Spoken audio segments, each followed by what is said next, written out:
Na Era do Espírito.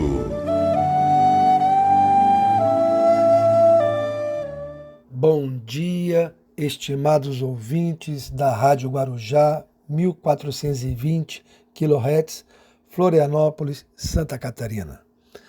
Eu me chamo Alexandre Chambarelli, aqui do Departamento de Infância e Juventude e também do de Família, do Centro Espírita Amor e Humildade do Apóstolo, que promove esse programa Na Era do Espírito. Hoje, dia 1º de maio de 2021, Dia do Trabalho, abordaremos o tema Desigualdade das Riquezas, que está contido no Evangelho segundo o Espiritismo, capítulo 16º, item 8, no Livro dos Espíritos, questões 808 a 813, complementando sobre as provas da riqueza e da miséria, da 814 a 816. Também falaremos sobre a moral, que é nas questões 629 e 630.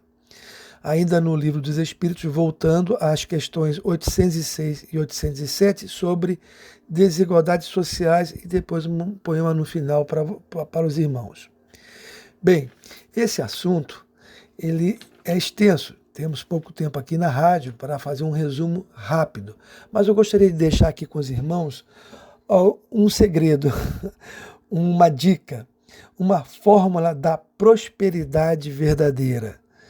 Porque no estudo do Evangelho, logo no início, falando das desigualdades das riquezas, Kardec, junto com os espíritos superiores, que revisaram toda essa obra, o Livro dos Espíritos e o Evangelho segundo o Espiritismo, viu que era impossível que pudesse haver uma igualdade de riquezas. Se nós pegássemos toda a riqueza do mundo e dividíssemos ela igualmente entre as pessoas, não daria certo. No minuto seguinte, devido às diferenças de inteligência, de dedicação, de trabalho, de experiência, de consciência, pessoas sabem ser previdente, outras não, do caráter de cada um e das aptidões, isso logo se desfaria. São muitas diferenças.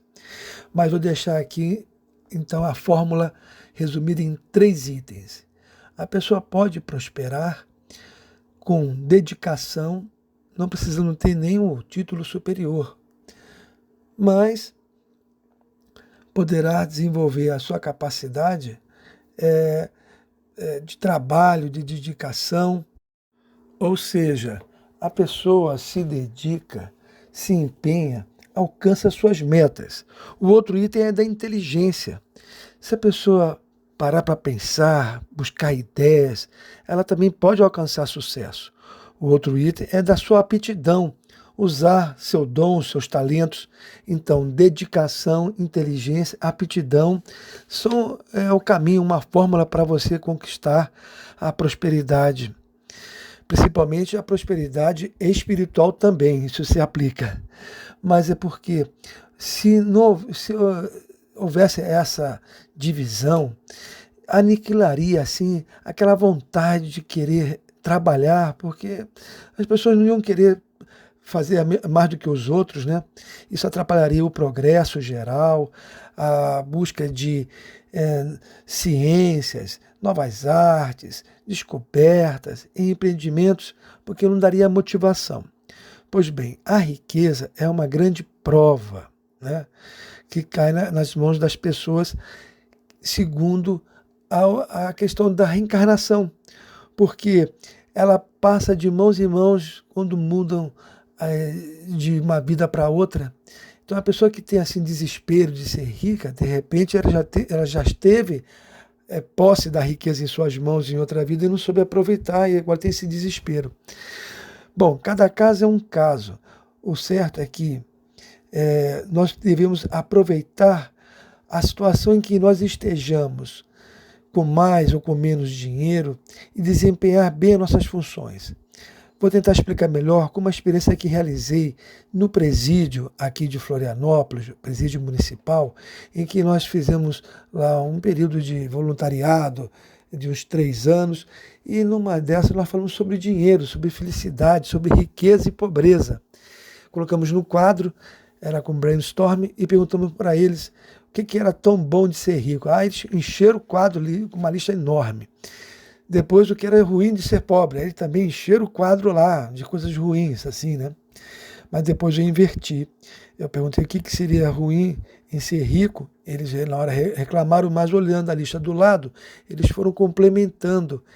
E também perguntei o que seria ser bom em ser pobre, ou ter menos dinheiro.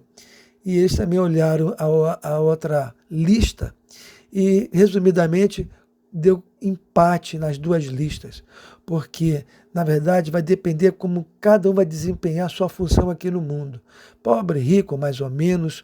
A questão da felicidade, de ter posses, é como você vivencia cada um dos seus papéis, como empregado, como empreendedor, como subordinado, como comandante.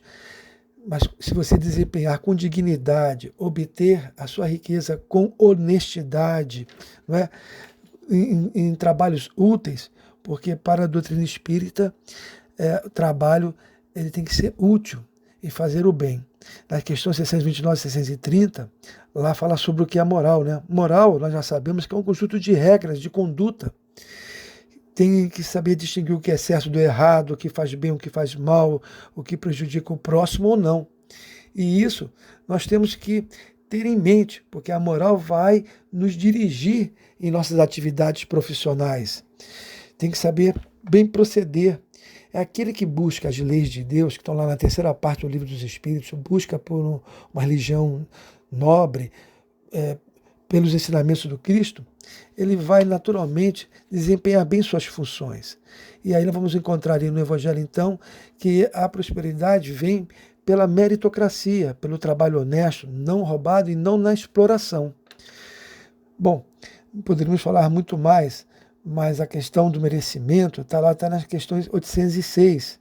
E a 807, quando fala de roubo, lá na resposta tem até uma palavra chamada merecem anátema, esses que roubam, que exploram, que seria até repreensão, execração, condenação. Mas Deus nos dá sempre chance de a gente se arrepender, renovar nossas forças e caminhar para frente. Nós temos que saber trabalhar com vontade, com boa vontade, lembrando que o trabalho é uma missão.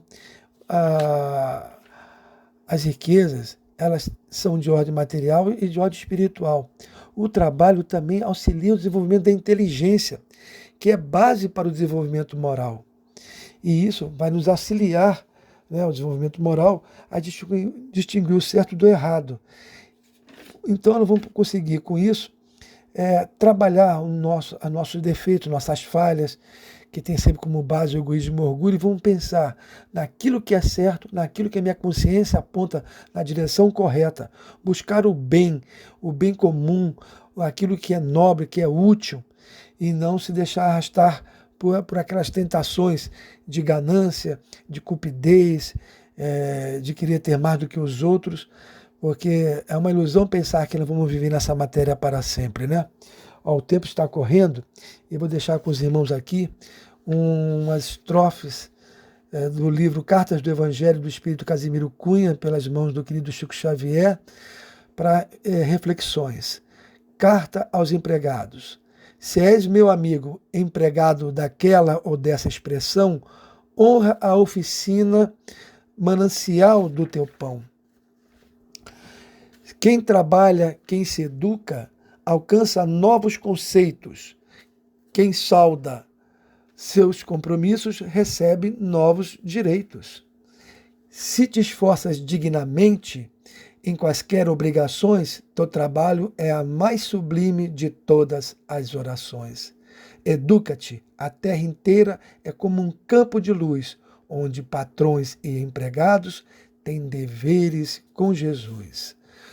Muito obrigado pela atenção, meus irmãos, que tenham um excelente fim de semana. Um abraço. Na Era do Espírito.